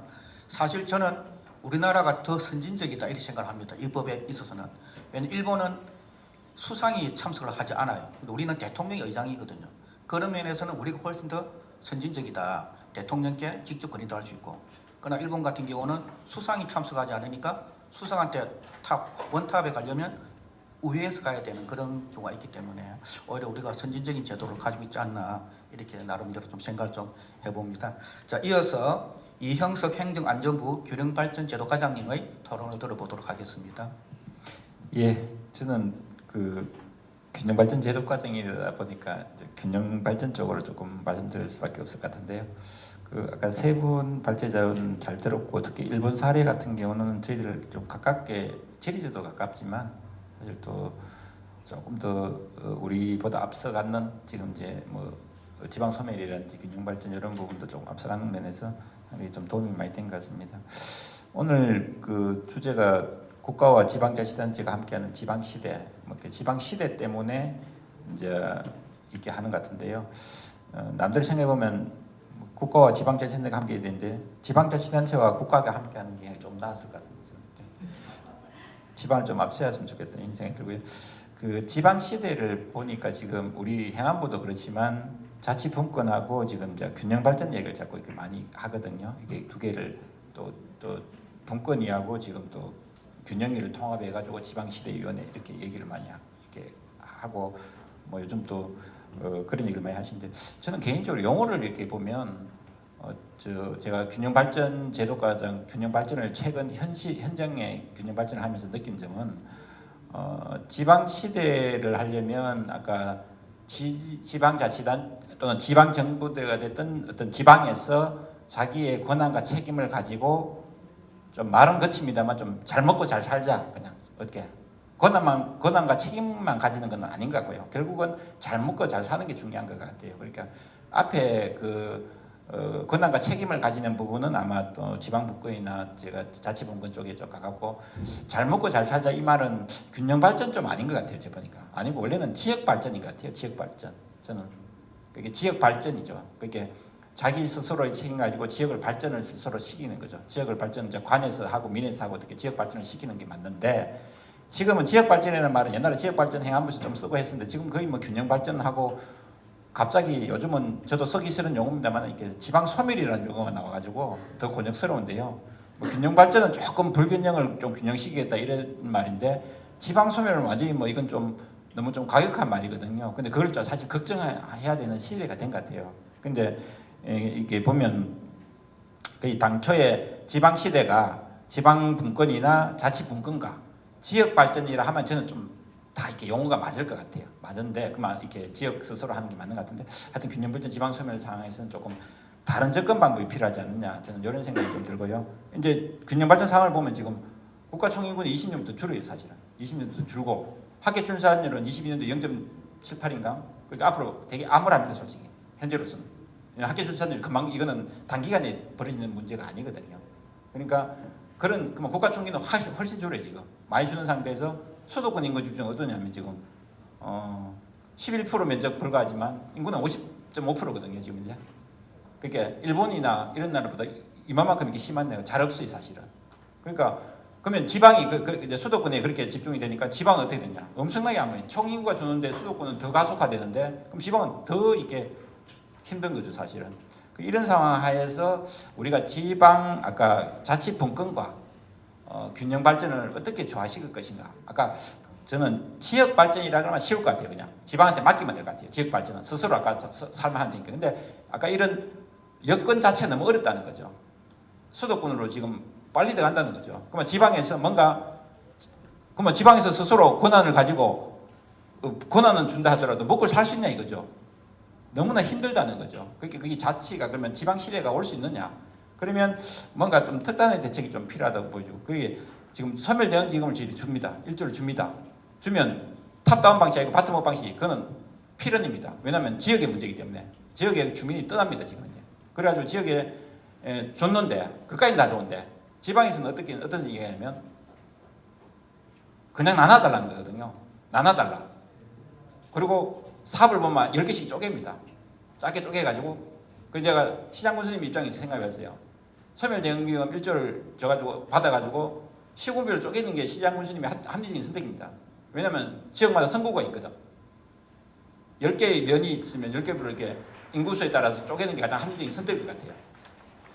근데 균형 발전 측면에서 만나 이거죠. 예를 들어가지고 저희들이 행안부에서 교부세를 70조 이상을 줍니다. 주는데 소멸대응기금은 1조고 70조고 아까 이게 지역 발전이라 그러면 마음대로 이렇게 써도 될 것 같은데 지금 이 균형 발전하는 또는 지방 소멸을 걱정하는 측면에서 이 1조를 어떻게 효율적으로 사용해야 되느냐. 그러면 이거는 아까 그렇게 쪼개는 게 아니고 뭔가 거점을 마련하고 뭔가 이게 지역의 어떤 활력을 제고할 수 있는 그런 데 투자를 해야 되는데 지방 시대 아까 지역 그 분권만으로 가능할 것이냐. 그거는 조금 의문이 들고 그다음에 아까 거점을 만들면서 또 지역 간 연계협력을 많이 해야 됩니다. 아까 수도권이 가만히 있어도 50%가 넘고 서울, 경기, 인천이 그렇게 해서 지역에는 흩어지만 죽고 사실 뭉치면 살아야 된다는 거예요. 서로 이렇게 막 지금 뭐 행정구역 통합이 어려운 상황에서 서로 이렇게 뭉쳐야 되는데 또 연계협력을 해야 되는데 아까 일본 사례에서 계속 연계협력 나왔습니다. 지방자치단체장에서 연계하는 게 힘드냐 이거죠. 지금 현재 지방자치만 줬었을 때 연계협력하는 것은 쉽지 않을 것이다. 그러니까 그러려 그러면 우리가 지방 분권과 균형 발전을 조화를 하려 그러면 그러면 연계 협력을 할 수 있는 유인책 뭔가 그 강조를 할 수는 없으니까 뭐 어떤 유인책을 줘야 될 것이며 거점을 만드는데 어떤 유인책을 줘야 될 것이며 이런 것들이 그냥 지방 분권 외에 조금 더 추가적으로 뭔가 우리가 좀 더 가야 되는 게 필요하지 않냐 이런 생각이 들고 그다음에 또 연계 협력 중에서 또 중요한 부분이 그 수도권하고 비수도권 연계협력이 되게 중요한 것 같아요. 왜냐하면 지방끼리 연계해도 없는 사람끼리 연계하기가 좀 쉽지 않더라고 보니까. 제가 막 이게 지방끼리 연계 없는 사람끼리 모여가지고 이게 하는 게 되게 힘들어요. 수도권은 지금 계속 이게 커지고 있는데 그리고 물질 문명하고 같이 올려가지고 커지고 있는데 그래가지고 수도권과 비수도권 연계 협력을 어떻게 할 것이냐. 그러니까 그거는 저희들이 이제 생활인구 개념을 도입했는데요. 예를 들어 그냥 주민등록 인구는 제로섬 게임이잖아요. 수도권 사람은 수도권은 안 뺏길라 그럴 거예요. 밑으로 내려온다 그러면 수도권에도 뭐 적극적이진 않지만 안 뺏길라 그럴 것 같아요. 뭐 세금 문제도 있고 이게 여러 가지 있으니까. 근데 생활인구 개념은 사실은 제로섬 게임에 그냥 주소는 서울에 두고 밑에 내려와가지고 뭐 이틀 정도 일을 하는 거거든요. 그러니까 지방은 활력을 제고할 수 있고 수도권은 인구를 뺏기는 건 아니고 그다음에 예를 그게 5도청이 된다 그러면 주민으로 봤을 때도 뭐 7일, 5일 동안 열심히 일하고 이틀은 그냥 쉬는 거죠. 예를 들어가지고.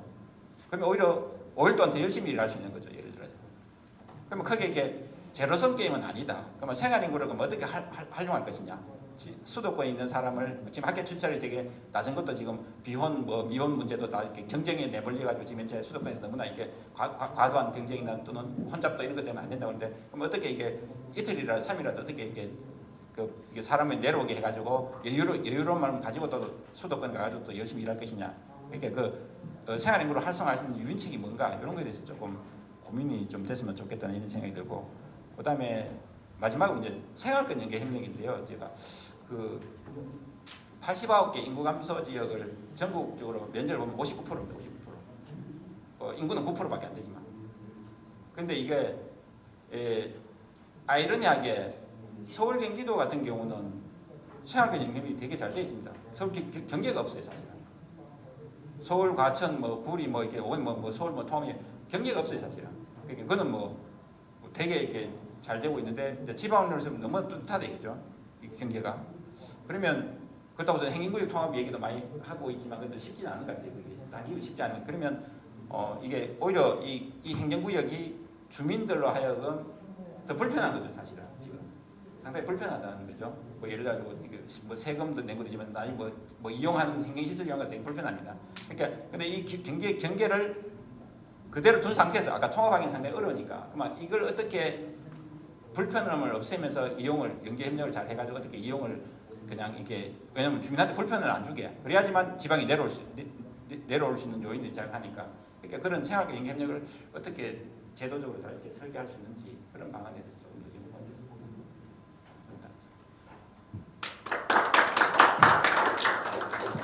우리 이영석 과장님 토론 감사드립니다. 시간은 많이 못 드린 게 정말 죄송합니다. 하시고 싶은 말씀 많으실 텐데 죄송하다고 말씀드리고요.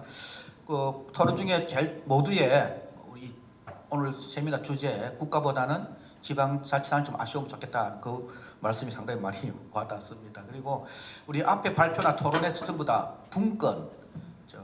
분권에 대해서 중점을 두었다면 우리 과장님 토론은 분산, 국토균형 발전을 아마 주로 중점으로 말씀하신 것 같아요. 사실은 분권과 분산이 사실은 지방자치의 양대 바뀌거든요. 어느 하나만 움직여서는 지방자치가 제대로 될 수 없으니까 그 분산도 상당히 중요하다 이렇게 느꼈습니다. 자, 이어서 지금 우리 요 자료집에 있는 순서대로 하겠습니다. 이소영 우리 한국지방행정연구원 지방균형발전실장님의 토론을 듣도록 하겠습니다. 네, 반갑습니다. 한국지방행정연구원에서 지역균형발전실장 맡고 있는 이소영입니다. 자치분권 컨퍼런스에 굳이 저를 부르셔서 사실은 좀 당혹스러웠는데 분권에 관련된 해외 사례를 듣고 사실은 저에게는 균형발전 정책 차원에서 토론을 해달라고 부탁을 들었습니다. 그래서 공부하는 심정으로 자치분권을 저도 이해를 많이 해야 지금 통합법률이 마련되어 있어서 오늘 발표된 지방시대 5개년 계획을 봐도 분권을 이야기하던 분권론자들과 이제 저같이 균형발전 사업만 들여다보던 균형발전론자가 함께 모여서 지금 해법을 마련해야 되는 시기가 와서 아마 자치분권 컨퍼런스에서도 그 논의를 함께 해보자는 차원에서 이 어려운 숙제를 저에게 주신 것 같습니다. 제가 토론문을 한 3페이지를 만들어 왔는데 이건 너무 사업 위주로 설명을 들어있어서 듣는 여러분들은 별로 재미가 없을 것 같아서 그냥 듣는 소회와 이 자리에서 그냥 바로 생각나는 것들을 말씀드리는 게 좋을 것 같아요. 지금 어쨌든 지방분권균형발전법이 통합이 됐거든요. 아시다시피 과거의 분권계획, 분권법은 사실 제도만 다루어 오던 법률과 계획이었고 제가 주로 이제 계속 수립하던 균형발전 5개년 계획과 균특법은 사업만 다루고 있던 계획이었어요. 사실은 분권을 이야기하시는 분들이 사실은 제대로 된 분권을 계속 이야기를 하지만 제도만 이야기하다 보니 사업과 연결해서는 어떻게 풀어가야 될지에 대한 구체적인 해법이 없고요. 저희처럼 이제 균형발전 사업만 다루는 사람들은 균형발전이 사실은 굉장히 중앙집권적으로 사업을 진행을 하다 보니 분권적인 마인드는 조금 부족한 측면이 분명히 있습니다. 그런데 이 양대 산맥이 지금 법률은 통합은 되어 있고 5개년 계획은 굴러가고 있는데 지금 와서 지방시대의 지방 주도적인 균형발전 정책을 논해야 되거든요.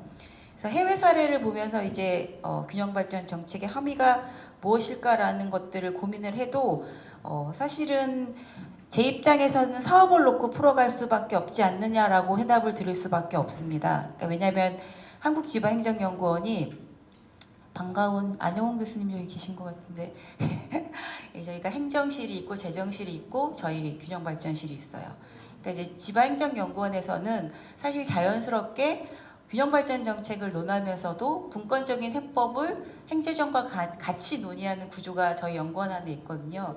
그러니까 그 논의를 언제 가장 강력하게 했는가를 생각을 해봤더니 과거 광역경제권 정책을 수립하면서 광역행정체계를 만들어가야 갔을 때 그때는 저희 균형발전 사업 하는 팀과 그리고 행재정에서 이 분권을 이야기하시던 분들이 함께 모여서 해법들을 굉장히 많이 논의했어요. 그때 해외 사례를 사실 제일 많이 공부했고요. 오늘 소개해 주셨던 뭐 독일, 프랑스, 뭐 일본 광역행정적 체계를 배우면서 당시에 한국 지방자치법상에서는 사실은 조금 없었던 광역경제권 발전위원회라고, 그러니까 행정협의회보다는 조금 더 강력하지만 조합보다는 조금 느슨한 형태의 행정협의회를, 그러니까 광역경제권 발전위원회를 구성을 해서, 물론 한계가 있어서 지금은 파기되었지만 그 광역경제권 발전위원회라는 독특한 광역행정기구를 사실은 균특법 산하에서 법적인 근거를 마련을 했거든요. 그러면 제가 이 말씀을 왜 드리냐면은 여러 가지 사업들이 이제 나오고 우리가 이제 균형발전 정책들을 분권적으로 논의할 때 결국 조직에 대한 기구에 대한 고민을 아니할 수가 없는데, 현재 통합법률에서는 사실은 저희가 이제 22년 1월에도 한번 그렇게 메가시티와 초광역권을 논의를 하면서 방안으로 이제 기존에 이제 법률이 있으니까 통합 지방자치단체도 있고 뭐 특별지방자치단체도 있고 뭐 이렇게 여러 가지 현행법상 가능한 기구들이 있으니 어떠한 권역은 통합 지방자치단체가 좋겠다. 어떤 권역은 특별지방자치단체가 좋겠다. 이렇게 전문가들이 방안이라 이렇게 제안을 하는 거예요. 사실은 저는 지방행정연구원에 몸담고 있다 보니 저런 방안을 겁도 없이 말씀하시네. 왜냐하면 그건 철저하게 지방자치단체에서 분권적인 마인드로 통합을 원하면 통합으로 가는 거고, 특별지방자치단체를 구성할 거면 그렇게 가는 거고, 그리고 지방자치법에 수많은 협력 제도들이 있거든요. 택하면 되거든요. 그러니까 자율적으로 택하는 그것이 분권이거든요. 그래서 그것부터가 이렇게 첫 단추가 풀리지 않는 답답한 중앙 집권적인 사업 구조와 추진 체계에서 계속 이렇게 우리는 만나서 논의하고 해법을 공유할 수밖에 없겠구나. 그러니까 저는 사실은 이런 분권론자들이 있는 자리에서 균형발전 정책의 관점을 이야기하는 것보다 균형발전 정책, 그러니까 중앙집권적인 그런 논리를 이야기하시는 분들께 분권적인 관점을 설명해 드리는 게 훨씬 더 수월합니다. 네, 이렇게 그렇게 하면 안 된다고, 이렇게 해야 됩니다라고 하는 해법은 얼마든지 마련해 드릴 수 있을 것 같은데, 지금 이제 여러 가지 분권적인 정책들, 제도들을 논의하는 가운데에서 사업을 놓고 이걸 이렇게 추진 체계를 가져가야 됩니다라고 설명을 드리는 건 제게 따로 반나절의 시간을 주셔야 사업에 대한 설명을 하고, 이때 이런 추진 체계, 이때 이런 제도와 분권, 우리 통합법률에서 지방분권 균형 발전법에서 다뤄야 될 제도 개편 이것과 지방자치법과 또 다른 법률을 개정해야 되는 것은 이것들이 있습니다라고 제언을 해줄 수 있을 것 같거든요. 그래서 오늘은 제가 그냥 많이 배우는 자리였고, 그리고 이런 자리가 계속 이제 분권을 논의하시던 분과 또 저처럼 균형 발전을 논의하던 많은 전문가들이 함께 모여서 논의하는 자들이 계속 필요하겠다라는 생각으로 그냥 소회 정도로 마치도록 하겠습니다. 감사합니다. 이소영 실장님 토론 감사드립니다. 국가균형발전, 또 지역균형발전 중심으로 말씀을 해주시고요. 또 분권 제도를 논하는 분들과 또 국가균형발전을 논하는 분들이 자주 모여서 회의를 하면 좋겠다, 이런 취지의 말씀을 해주셨습니다. 마지막으로 좀 오래 기다리셨습니다만은 우리 서보국 충남대학교 법학전문대학원 원장으로 계시거든요. 원장님의 토론을 들어보도록 하겠습니다. 네, 뭐 법적인 문제에 대해서 좀 설명이 있으면 좋겠다라는 게 있어서 뭐 여러 관점이 있긴 하지만 지방 분권에서의 어떤 협력 문제는 저는 뭐 결론적으로는 재정은 향후 한 20년간은 계속 지원을 해야 된다고 생각합니다. 재정 독립은 자립도는 요원하고 소득세나 법인세를 떼주는 문제까지 논의하고 있습니다. 하고 있는데 기재부 쪽이랑 같이 이야기해봐도 그렇고 방법은 없진 않습니다. 국세청 공무원이 세무서에 나가 있는데 그 세무서를 지방자치단체에 통합시키면 됩니다. 시키면 되고 능력이 충분히 하기 때문에 과세 정보는 충분히 주면 되고 전국적 과세 정보를 통합해서 지방별로 다 뿌리는 게 있기 때문에 독일은 좀 그렇게 하고 있고요.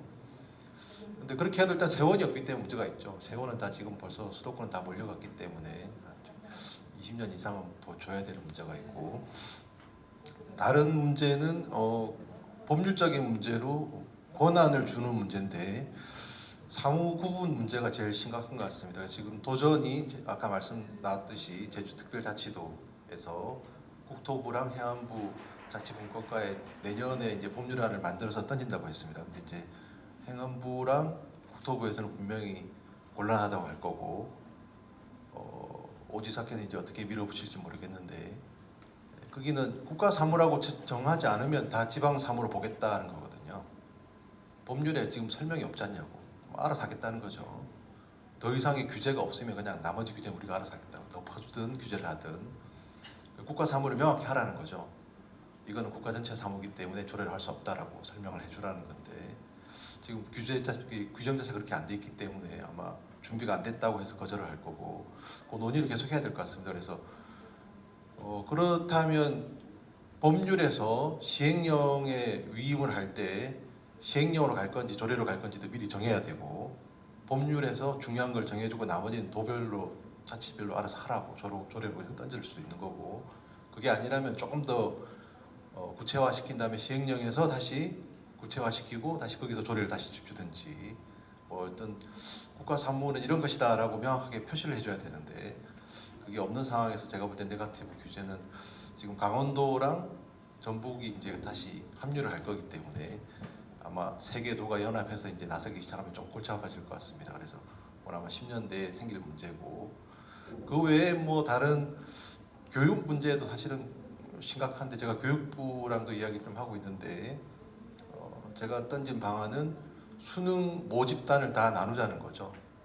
대전광역시만 따로 1등급부터 10등까지 나누고 서울은 서울대로 강남 강북을 나누든지 그래서 강남 1등급하고 충남 1등급은 동일한 가치를 준다는 거죠. 모집단을 다 나눈다는 건데 그렇게 던지니까 강남 분들이 제일 반대하더라고요. 그래서 지방을 깔고 내가 1등을 받아야지 우리 애들이 그건 안 된다는 거죠. 그래서 지역이 다르고 기회가 다른데 그건 좀 안 맞지 않냐라고 했는데 너무 과격하다라고 말씀을 하시더라고요. 그래서 뭐 여러 가지 방안은 있는데 그래서 약간 좀 정체성이라는 것도 정확하게 좀 설명을 해야 될 것 같고 그래서 해결돼야 될 문제는 좀 많이 남아 있는 것 같습니다. 그래서 제가 볼 때는 일단 조례 작업을 어떻게 할 것인가, 국가 사무를 어떻게까지 나눌 것인가까지 논의를 좀 먼저 우선돼야지 않을까 싶습니다. 이상입니다.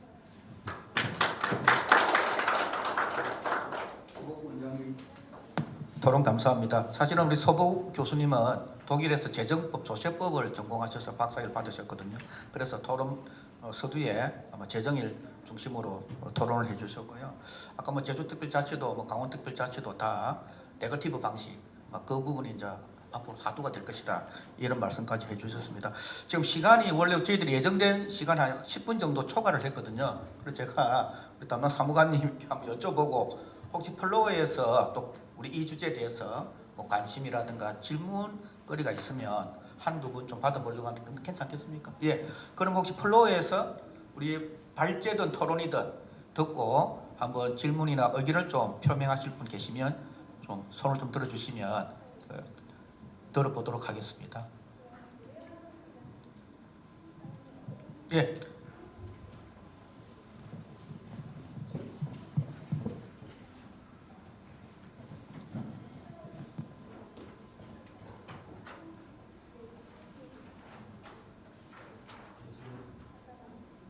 예, 저는 사실은 행안부 공무원이기도 하고요. 오늘 이제 외국 사례 발표를 좀 해주신 거 관련해서 한번 좀 여쭤보고 싶은 게 특히 독일도 좀 궁금하긴 한데 프랑스 사례 같은 경우에 그렇게 많은 이제 기초 코뮌이라는 것들이 이렇게 연합을 하고 또 연합체를 만드는 게 굉장히 많아지고 또 그 위에가 또 만들어지고 하는 현상들이 굉장히 좀 어떻게 저게 가능할까? 이게 모든 그 특별 우리가 지방 이렇게 통합 개념은 아닌 것 같고 어떤 특정 업무에 대해서 연합을 하는 건지 그런 부분이 저는 좀 궁금했거든요. 그다음에 그래서 그 연합을 만들 때 어떤 그뭐 완전히 업무 전체를 통합하는 차원에서 연합이라는 건지 뭐 그러면서도 그 개별 국민의 자율성은 계속 유지를 한다는 건지 이런 게 좀 하나가 궁금했고요. 또 한 가지는 뭐 독일도 이제 지금 오늘은 연방하고 주까지만 얘기를 해주셔서 그런데 그 아랫단에 혹시 다른 또 그 자치단체가 있는지는 모르겠는데 프랑스 같은 경우도 이 저희가 이제 고민스러운 제가 이제 생각되는 것 중에 하나는 이제 고난을 준다고 할 때 저희는 이제 도도 있고 기초도 있는 것 같아요. 이게 이제 어디를 가야 되는 건가? 특히 제주하고 달리 지금 강원하고 전북 같은 경우에는 밑에 기초 그 자치단체를 두고 있으면서 또 특별 자치단체가 만들어졌기 때문에 이 권한을 넘겨준다고 하는 게 어떤 의미일까라는 궁금증도 좀 들었고 마지막으로 세 번째는 이제 프랑스 같은 경우에 굉장히 좀 복잡해 보이는데 도지사와 의회와 또 중앙정부에서 지명하는 도지사도 있고 이분들 간에 어떤 뭐라 그럴까 알력이라 그럴까요? 아니면 역학관계라 그럴까요? 여전히 꼬면이 제일 주도를 가지고 있는 건지 뭐 국가에서 오시는 분이 말씀으로는 아까 공정성, 뭐 견제 또 뭐 이런 역할을 하신다고 하는데 실질적으로 어떻게 운영되고 있는지 그런 부분이 조금 특히 프랑스 사례가 좀 많이 궁금합니다. 죄송하지만 좀그 소속을 좀 밝히고 저는 행안부에서 자치제도 담당하고 있는 분권제도과장 남호성입니다. 네, 되게 복잡해 보이는데 되게 단순합니다. 왜냐하면 우리나라가 훨씬 더 복잡한 건데요. 왜냐하면 우리나라는 기초랑 광역이랑 잘 구분이 안 되거든요. 근데 거기는 꼬민이 모든 것을 하는 게 기본이고요. 그리고 그 위에 도나 광역도나 뭐 그리고 또 뭐 연합체들에서는 해야 될 것만 합니다. 그러니까 법적으로 그런 꼬민이 모든 것을 하게 되고 위에서는 주로 이제 광역 단위에서 특히 이제 경제, 산업 그리고 지역 개발 그리고 도로, 뭐 고용 뭐 이런 수준에서의 어떤 사업들을 위해서 작게는 특정 사업 또 많게는 뭐 굉장히 큰 여러 가지 사업들을 중심으로 하게 되고요. 예를 들면 이제 메트로폴이 가장 최근에 생긴 가장 큰 꼬민들의 대도시 공동체인데요. 거기에서는 일단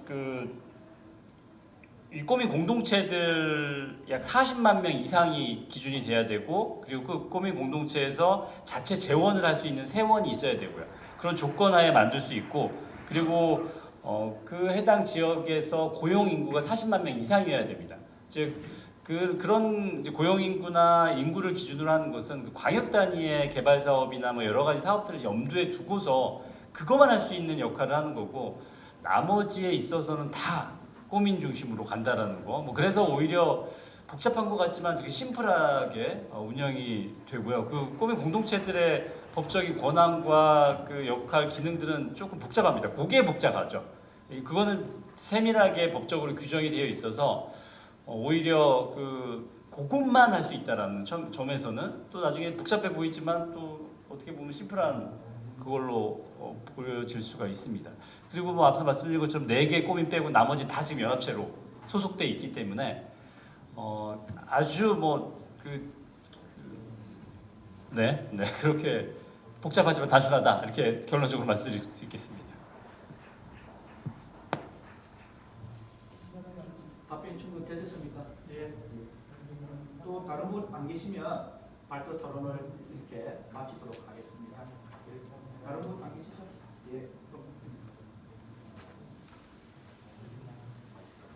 이상으로 우리 이 세션 발표 토론을 지금부터 마치도록 하겠습니다. 발제 토론 소개해 주신 분들께 다시 한번 박수를 부탁드립니다.